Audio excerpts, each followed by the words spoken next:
All right. Hi, everybody. Welcome to the Muse Authors and Conversation. Hold on one second.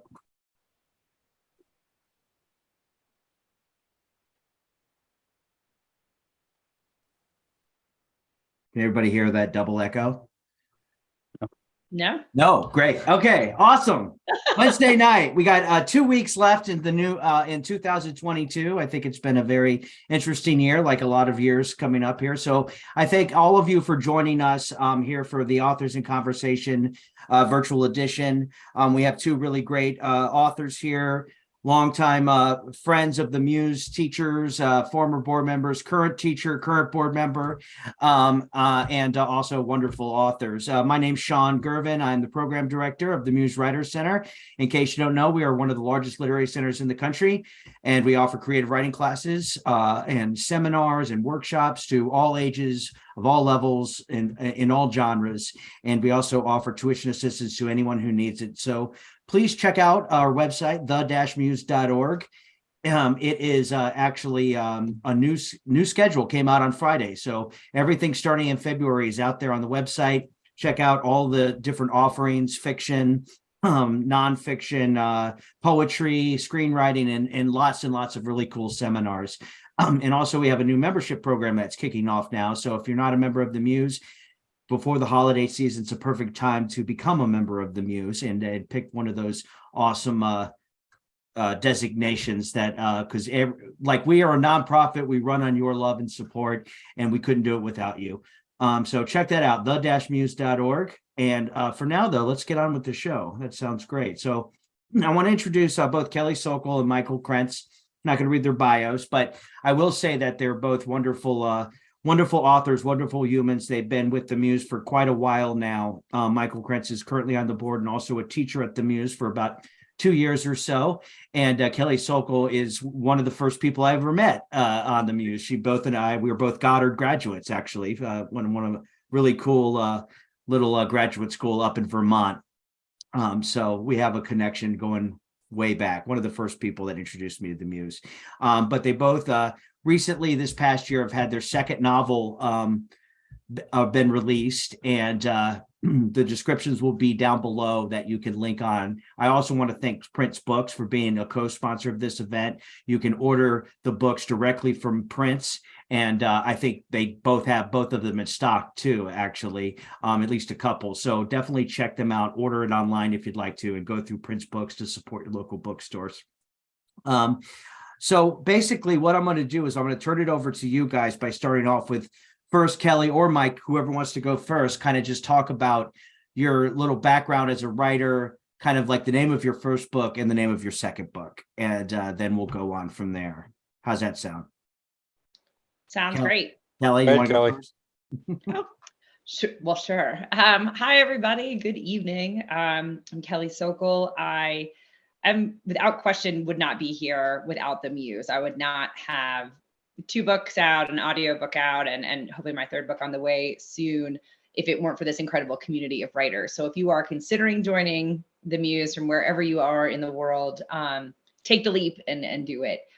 My first novel came out in 2017. It's called The Unprotected, published with Skyhorse Publishing. It's now a Simon & Schuster title, which is really exciting. And my second novel, Breach, came out this May with a local imprint from Virginia Beach called Kohler Books. And the audiobook went live on Audible and everywhere else you consume your audiobooks this October. So you can find Breach in print, in ebook, and as an audiobook. And it's voiced by the magnificent Carrie Fury, for those of you in the Hampton Roads and Military News area familiar with her voice work. So it's exceptional. I work primarily in women's fiction, generally with a psychological bent. My most recent novel, Breach, deals with the life of an enlisted special operator's spouse. And it's basically the fight of her life to keep her family and herself together and whole. And, you know, we ask the question of how far will a mother go to keep her family in one piece. I've been lucky enough to teach at the Muse for several years. I work in outreach with the Muse now, but I can segue to the brilliant Dr. Michael Krentz, who I met in the Muse studio that I taught for several years. And he became not only the most prolific and highly published member of our studio, but he is now chairing the class, teaching the class, and really helping already incredible writers, bring their work into the world in a professional way. Mike. Well, thanks, Kelly, and thanks, Sean.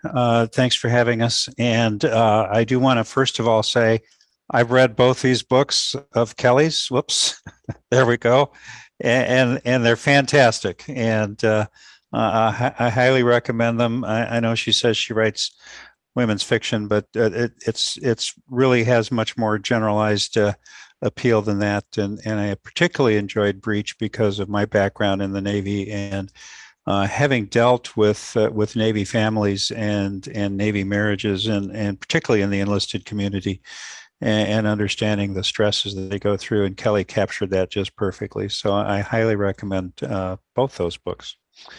As for me, when I was facing retirement from the Navy, 10 years ago now, I needed to figure out what was going to be my next career because I wasn't really ready to retire.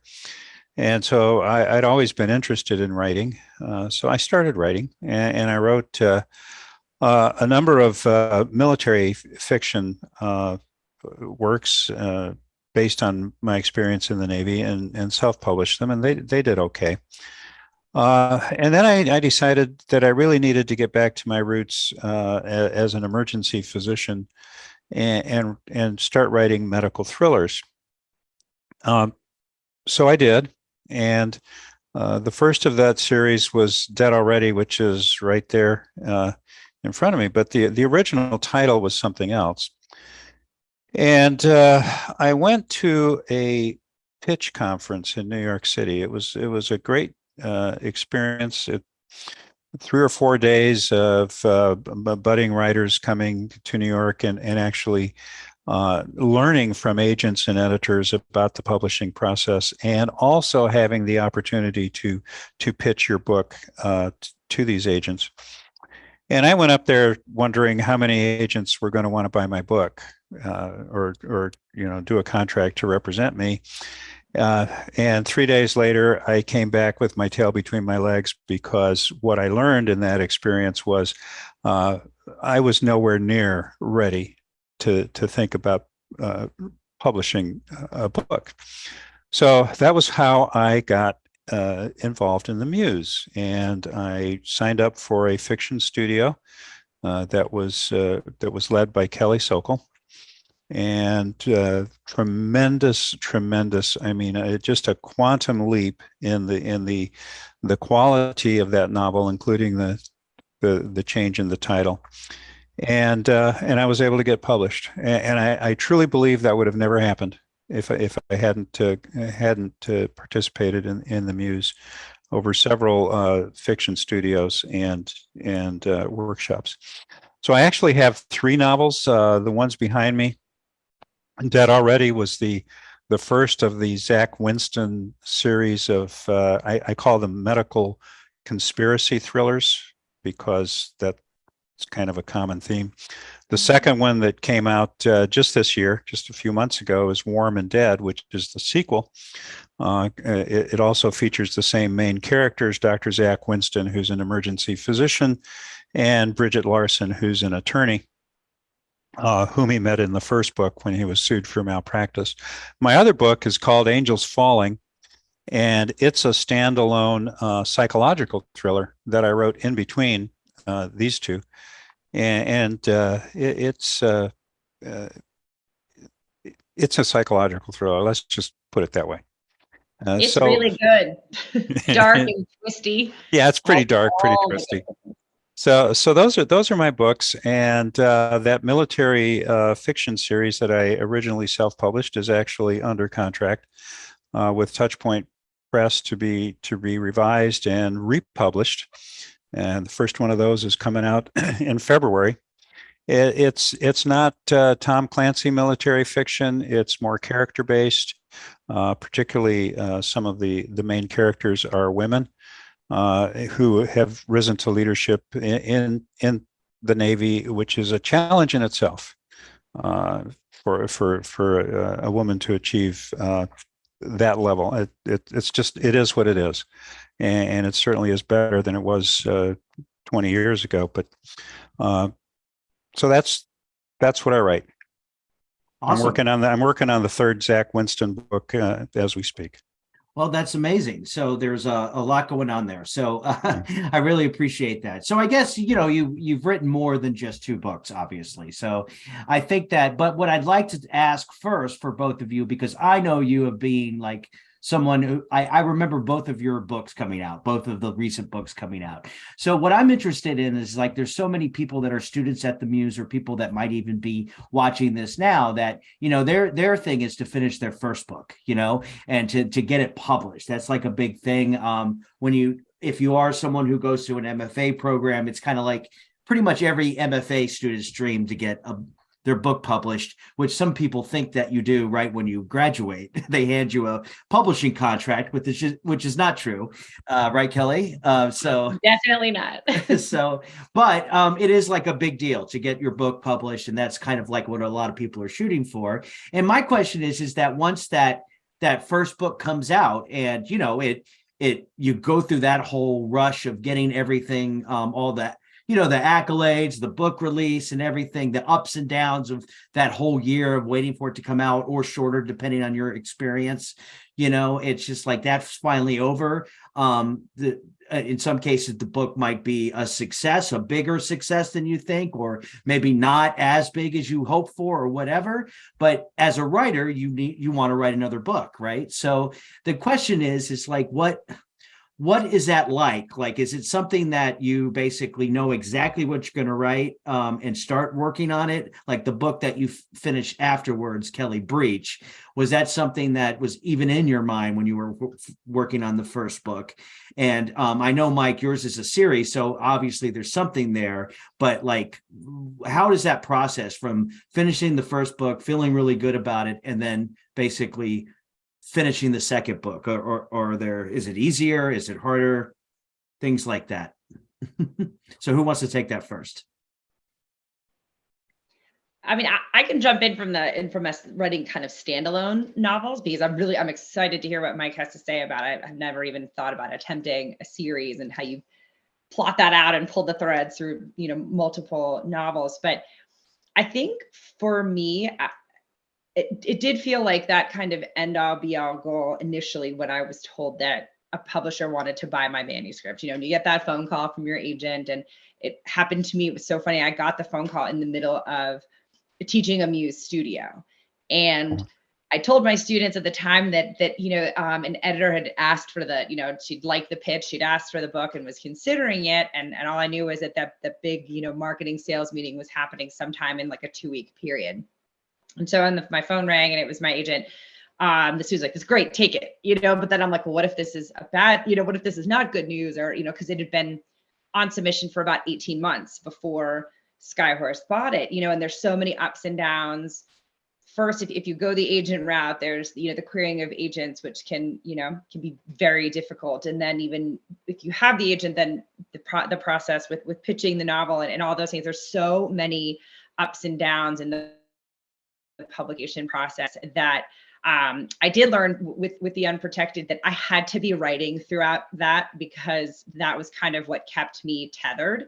If you're waiting on all these things that you can't control, and you cannot control an agent's schedule, you cannot control an acquiring editor's opinion, let alone even if they love your book, you can't control what happens in that pitch meeting where there are 5 other editors basically pitching competing projects for the publisher's dollars. It'll make you completely insane. And if you're trying to tie your writing life to those uncontrollable variables, I can see why people stop writing.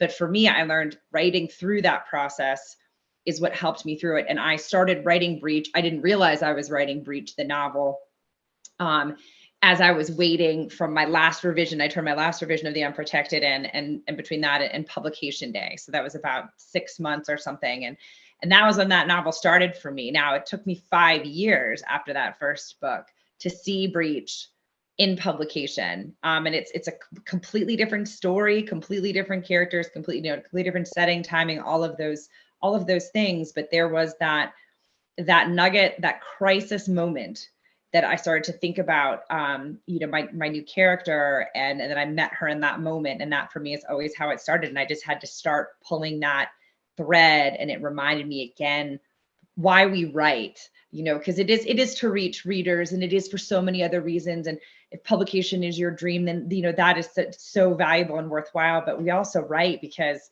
we kind of don't know how to make sense of the world, or I don't know how to make sense of the world when I'm not writing. And so that for me was what I was like, I didn't have a choice but to kind of keep moving forward with this story that wouldn't let me go, in the same way that my first novel, The Unprotected, got its hooks in me. How about for you, Mike? Well, I'll pick up on what you said there at the end, Kelly. You're right, because there is something within you that compels you to write, compels you to create characters that might be loosely based on somebody might even have pieces of yourself in there, but they're unique, and they're their own individuals. And I like to say that when I start writing, I think I know where the story's going to go, but I don't really know until I get into the character's head, and they kind of tell me where it's going. That happened to me certainly with Dead Already, but even more so with Warm and Dead, and even the Angels Falling, the psychological thriller. You don't become your characters, but they become a part of you, I guess, and that's the joy of writing. I can tell you, and Kelly, the publication process is incredibly frustrating. It is just there's ups and downs, and particularly in today's environment, it's a difficult business to be in, and there's certainly easier things to do with your life than to be a published author. It's very, very difficult. The driving force has to be something else, and being published, I think, becomes an affirmation of that. I'm amazed that anybody reads my books. Dead Already has almost 500 reviews on Amazon. I mean, 500 people read that book. I mean, that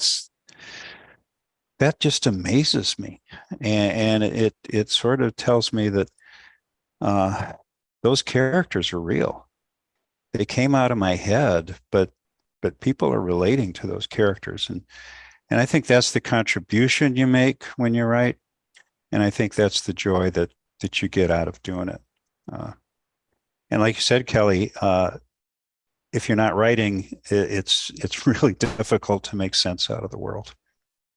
Really, really difficult. And I'm a real believer too that if publication is your dream, you get there by not ever stopping writing. Yeah. And sometimes it is that really painful acceptance of, and I don't know, Mike, if you have experience with this, but sometimes there are projects that I've had to realize they were for me to learn and for me to become a better writer. They were not the books that were going to find readers necessarily out in the world. And while that can be heartbreaking because you feel like you've invested so much of yourself and your energy,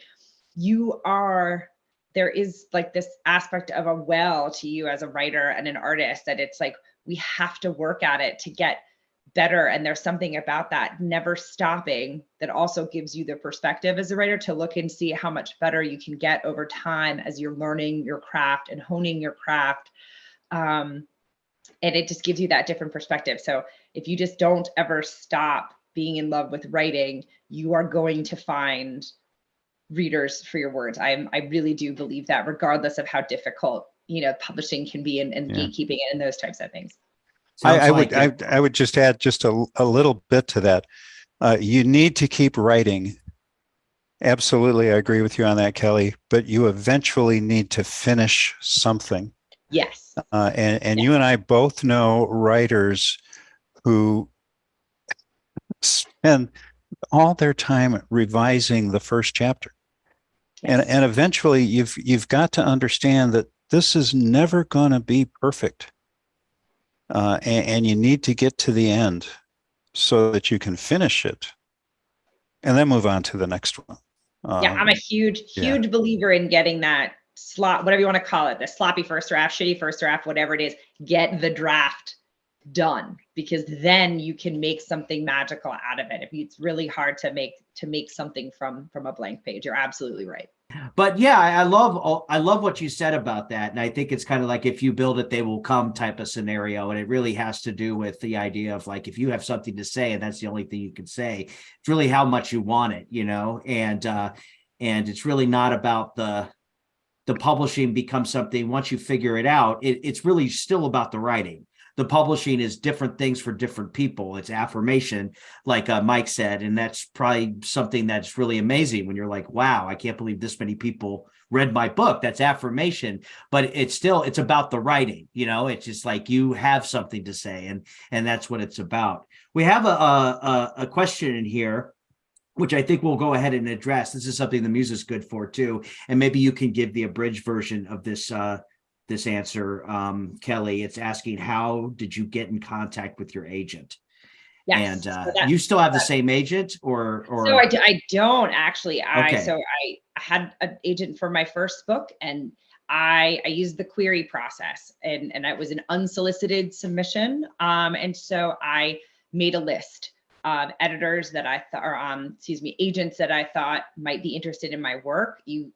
A quick tip is scour the artists or the writers that you love, scour their acknowledgments pages. If they're writing in a genre that you write in, or people, again, that you admire, we almost always thank our agents in our acknowledgments. And so that can give you just a list of people who you think might be interested in your work, because you really do have to try to tailor and target and kind of be really as strategic as you can in the agent process, because there are thousands of agents out there. And part of what happens is that these agents get like carpet bombed with just thousands of manuscripts from people, and 80% of those manuscripts are not even work that they represent, right? But if you look in the book's acknowledgments, find a list of agents that you think might be a good fit, and the list should be long, because this generally is not a one-shot deal. And you research that agent, you look up their submission requirements, you give them exactly what they're looking for, no more, no less, and you write the best query letter that you can. The Muse has awesome classes, sometimes run by agents from near and far. People from all over the country in publishing will come to the Muse and talk about this, and they'll talk about how to write a query letter, how to write your log line, how to sum up your bio if you're not published yet. I mean, it's so many things, because you have to accomplish so much in that. I can't remember what it is. It's so painful. I think I blocked it out, like 500 something words. You have to stand out in 500 words and have the agent wanting to read your 5 or 10 page submission. So that's what I did. I made a list. I queried 5 to 10 agents at a time. And I looked at, if they said they potentially would respond, how long it would be. I looked at the agents that said a no response after 5 or 6 weeks means they're passing.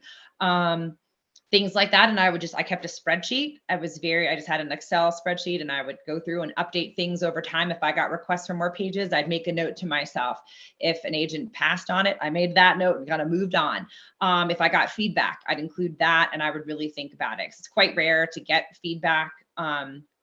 But it can be very helpful, because again, it's another set of eyes that might be missing something on your work that we're just too close to it to see, and you kind of keep going. I don't recommend personally sending out 100 query letters at the same time, because again, if there is a kind of a real structural issue with your novel that you're not seeing, all those agents will have already seen it, they'll have passed, And then you got to find another 100 agents once you've kind of corrected that. And it can be very time consuming. I think another great conversation for possibly another time is, do you need an agent to get into publishing? What are the pros and the cons? I had a great start with an agent. She sold it to a great editor, to a great publishing house, and that was terrific. A lot of things changed before my second book. And so I went this route. I decided to kind of go more independent and go directly to their traditional publishers, but they're independent publishers, or not the giant, the big five. And that felt like a great fit. It felt terrific to go to a military press in an area that my book would really make sense to. And that was a really great experience too. Very different from working with Skyhorse, which is a bigger publisher, but I wish there was a magic way around it. Now that, Mike and I have a couple of books in the world, we can ask colleagues and friends, and they'll make an intro sometimes to an agent, but there's no guarantee. Like they'll still want to look at a query letter. They're still going to want to see a synopsis. They're going to want to see those sample chapters. And if you get real lucky, they'll ask for like a full manuscript. But even then, which again, that's one of those pinnacle high moments. And then they can still say, thanks, but it's not for us, but we took the time to read 150 pages of your work. It's a tough one. And agents, you probably know, they don't make a dollar until scrupulous agents do not make a dollar until they sell your book.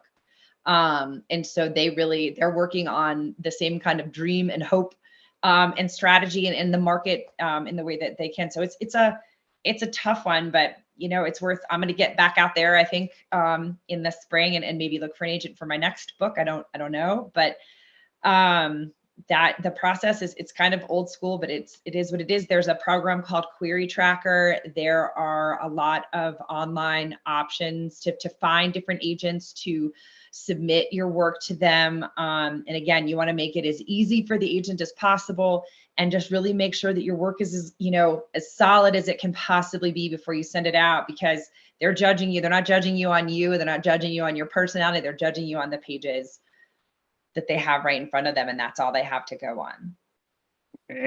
And unknown factors, which got into my way. I did all the things that Kelly described. I queried and queried and queried, and I thought I had a pretty good submission, and I just get rejection. Some of them were very nice, an occasional critique. So I had the opportunity to attend the Hampton Roads Writers Conference, which is a local writers conference that is on par with national conferences. And like many conferences, they bring agents in from New York, big time agents, and you get the opportunity to pitch them face to face. And it so happened that one of the agents at this pitch fest was one of the ones that had rejected Dead Already. And so I went and I talked to her, and I said, can you help me understand why you didn't want to represent my book? And she said, I remember your book. It's excellent. But medical thrillers don't sell. And as Kelly said, agents only get paid. They get 15% of your sales. So if medical thrillers don't sell, an agent, no matter how much they might like your book, isn't going to be interested in representing you. And that very same conference, I pitched another agent by the name of Stephen Salpeter, who does teach classes at the Muse. And he agreed, and he said, what you need to do is you need to take it to a small press. And that's what I did, and that's where I got the publishing deal with the small press with Touchpoint Press. I happen to disagree that medical thrillers don't sell, but that was the thing at the time, and so there are trends, and there are unknown factors that I said that motivate agents to make the thumbs up, thumbs down decision, which has nothing at all to do with the quality of your work or your novel. That is absolutely true. Yeah. Yeah, it's good answers. That's a lot of information there. I think also too, another thing that young writers, new writers need to be aware of is that it's no longer a time where, you just go look for an agent and then all your answers are there's so much research you have to do and find out what agents are representing the work you like, find out the difference between small press and imprints and like a big the big four or whatever, big five. I think it's technically big four now, but like, yeah. So that's all stuff that's really, it takes work to do that, but it definitely is something that helps you navigate yourself through that world, because you don't want to spend 2 years writing a query letter for agents that will never publish your book because they don't work in that genre or whatever. It's good to just do the research and really like find out, because there's lots of ways to get published. It's not just one way. There's lots of really great indie presses, there's a lot ones that maybe I wouldn't recommend going with. So you have to kind of like do it that way, So I think that's a really great thing. It's a different journey. I think it's very valuable that you have both those sides of the experience, Kelly, like that you worked with an agent and you also went the indie route too. So I think that's really cool. So when you pitched to the agent, or when you pitched to the press, did you pitch the whole book? You didn't have to do like a book proposal or anything weird like that. You just pitched like you would to an agent. Yeah, and again, it's editors and Mike pipe in here too. Like they'll tell you exactly what they want in terms of how you submit it, how much you submit it. If they want a query, if they want a synopsis. Generally, I think with fiction is you're less likely to have to do a full book proposal. I think that's much more common in kind of a creative nonfiction and the nonfiction world. They want your book has to be done. Like they are not looking for some kind of speculative idea.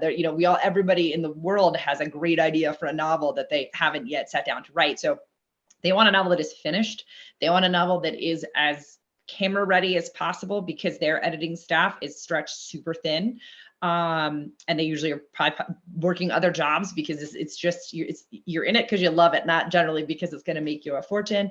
And to look at their websites, look at how they want, and this is something I talk to students about all the time. Like if you're submitting to a journal or to something or a competition and they say it's a blind entry, but you have your name on every page, that's it.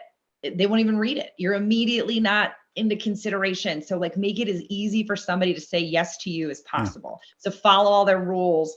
If they say keep it to this level, keep it to this many pages, do that. Do exactly that. Fill out each little section on a submission page as they asked you to. Don't try to, that's not the place to be your maverick artistic self. It's follow those directions and just make sure your work sings. Now, again, a no does not mean your work is not valuable. That's never the case. And it never means don't write anymore. It just means you have no idea. They may have just published 4 books, in that genre that didn't do well, and it has nothing to do with you, or they have them all on their roster for the year to be published already. I mean, it's just information you're not privy to. And that's what I mean about these things you just cannot control. Control the things you can, do the best job with those, but keep writing, keep creating, keep delving into that magic that happens. At least, I don't know, for me, it's draft 3 or 4 when the characters do something surprising, where all of the signposts your subconscious has laid out are you're finally figuring it out. You're excavating that story that was in that rotten first draft that you're like, why did I have to write this beginning, middle, and an end? Like, go let yourself get to that place again as you're navigating the business professional side of the industry. So one check pearl out that tracker, submission guides, all that kind of stuff. They'll tell you what they want and how they want it.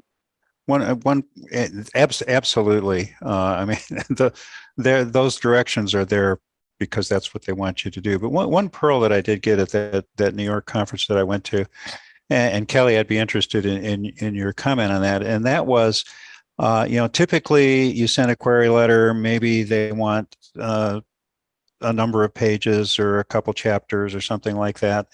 And if they're really interested, and this is true for agents and small presses, indie presses, the like, they will request a full submission. And the pearl that I heard was that doesn't mean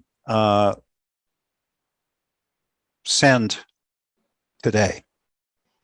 It means go back through your novel one more time, polish it up really good, take a month, 2 months, maybe even 3 months, and then send the full submission. You might even have to remind them that they requested it, but a sign of a neophyte is I requested your full submission and you sent it back to me the same day. That's not. Did you agree with that, Kelly? I do. And this, to me, this is some of the great information that writers in community can share with each other, because you're not going to know that until somebody gives you that advice, right? When you're just starting, or you're not just starting up, you're trying to get things published. Yes, I would say I would hesitate to start like querying and all that and have somebody ask for pages that you're so far from ready to send. Like, to me, that's a mistake, because all of a sudden you're kind of backwards in the process. But yes, take a couple of days at least, even if it's one of those. I did this. I stayed up all night for a couple of days, and because I had to make sure. I'm like, I think I changed somebody's name at one point. Like, is this consistent? Are these small things? Because they're not small. Is everything ready to go? And then you hit send, because that's it. You're not going to get another chance at that agent on this project. And yeah, there's nothing wrong with saying you requested this and on this date, especially when most of these agents, they probably have a 6 to 8 week backlog at any given time. It's unlikely that they're going to now stay up all night the day that you sent your full manuscript in, because they're under some need to, then send it out to the acquiring editor and, to publisher the next day. I think that's right. Make sure it is your best work. Now, don't sit on it forever and don't invent reasons to not send it, but really make sure it is the best. It's rare that you're going to find somebody who's going to dive in with a developmental edit anymore. That job there are few and far between people who will take that on. You're going to have somebody who's going to be doing like copy editing and that kind of thing and making sure it's tight, but it's going to be hard to find an agent or an editor that's going to take you on and develop the novel. Correct. Totally agree. If that happens, then that means you're really rolling. Yeah. You're doing really well.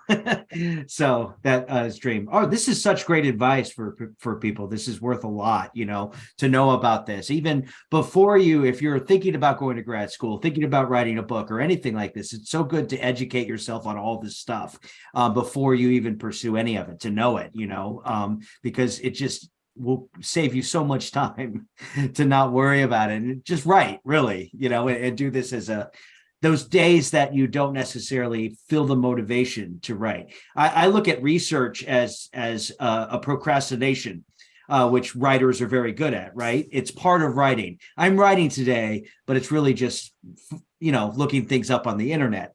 It's still part of my job as a writer. I think that's good for a question here. This might lead into kind of something about finding time to write, how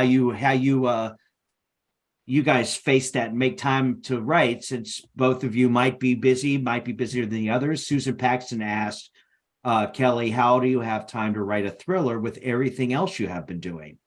So that's a question. How do we fit writing in to our lives,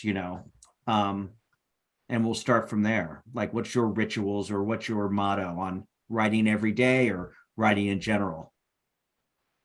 Oh, I love talking about process, because I think for every for every author out there, there's a different way of doing it. And there's also for me, I've had different processes throughout the kind of, I'd say 15 years now that I've been like writing professionally.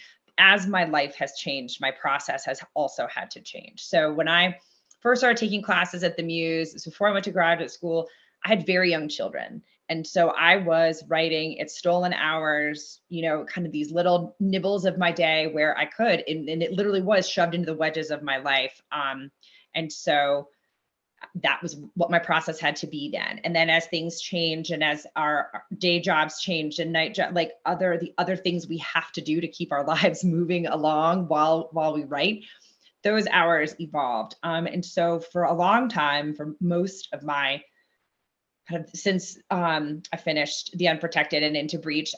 Personally, I'm a really early morning writer, especially for new creative work. I feel like you're just fresh out of a dream, and I get a cup of coffee and nobody else in my life is awake. And I go down to my, I go up or down to my computer for a couple of hours and get the new stuff out. And then I make myself go back to revision a couple of hours later after I've gotten like people off to school, other, like work that pays the bills done, those types of things. I do my revision and then I do the rest of my life stuff. So, and then because I'm not a person, I'm not a night owl. I'm my most creative at like 5 a.m. after going to bed at like 9. But that's me. I'm not an everyday writer unless I'm under some kind of a deadline. Then I can transform into that. And I think that is a really lofty goal that people set, and they feel like they're failures if they're not doing it. As my life has changed, my children have gotten older and they're competitive athletes. I'm really into ultra marathons and stuff myself now that I don't usually write ever on the weekends. Those are kind of, it's family stuff. And I'm okay with that. I can get a lot done Monday through Friday or Monday through Thursday in just a couple of hours or less every day. I wrote my thriller, the first draft of this called a coming of middle-aged thriller that I hope to have better new news about it in early in 2023. But that first draft I wrote in late 2020 and going into 2021. I had just a bet going with a friend of mine that I would write a story. I had this little idea and I'd write 500 words a day min. And so if it was 501, that was great. If it was 500, and then there were days that it was more, but I'd write every single day and I would only read the previous day's writing. So I wasn't revising a thing. I was just going every morning. And it really doesn't take that long to write 500 words, especially when they're not great words, but they're getting me somewhere. They're getting me closer to this story. So it was like 6 or 7 months, I actually had a draft, which for me is lightning speed. Now it's, I've been revising it ever since. For me, that's when the real fun and like the work begins. But if you look at your time, what you have available, and you commit to yourself, you're like, there's a time that is quiet and protected. Again, if it's 20 minutes and you say, I'm going to write nonstop for this 20 minutes. And I recommend do some handwriting so you don't have things popping up and you're not distracted. Write for 20 minutes on this story and then be done with it. But you'll go on with your day knowing that it's done for the day and you've made that progress.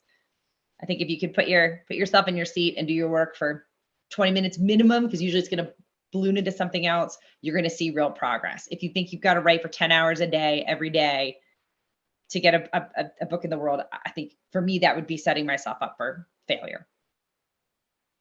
How about you, Mike? Yeah, I could probably use more discipline. I'm retired, so this is my job. This is my full-time job. My kids are all grown and gone, so this is what I do. I waste a lot of time, but I also think that part of the process is there's some sort of percolation that has to happen. Much of it's subconscious before you're really ready, before the words really begin to flow. That can also be a huge excuse not to write. So eventually you got to sit down and you got to start putting the words on the paper, and eventually something's going to click. And the next thing you know, you've been writing for 2-3 hours and time has just gone by.